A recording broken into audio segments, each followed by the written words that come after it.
喺香港，相信大家都會對於垃圾分類同回收有一定嘅理解，又唔知道大家對於台灣嘅垃圾分類同回收有幾多了解呢？台灣嘅垃圾處理主要分為一般垃圾、資源回收物同廚餘三大類，而民眾需要自行將呢三類進行分類，再分別交由垃圾車、資源回收車同廚餘回收桶去處理。一般垃圾指佢係冇辦法回收嘅廢棄物，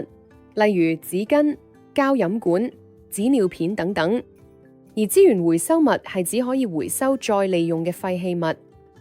台灣可以資源回收嘅類型包括紙類、塑膠類、玻璃類、金屬類、廢電池、舊衣物等等。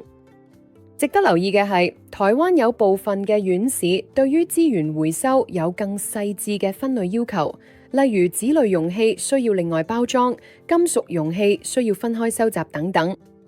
除此之外，台灣亦都會回收大型廢棄物，例如家私、電器等等，但係就需要向台灣嘅環保局預約，以便回收。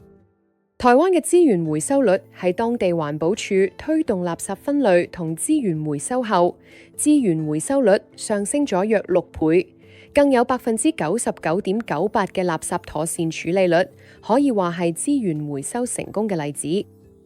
唔知睇完咗咁多位，覺得香港嘅垃圾分類同回收有咗一啲地方係可以向台灣學習咗呢？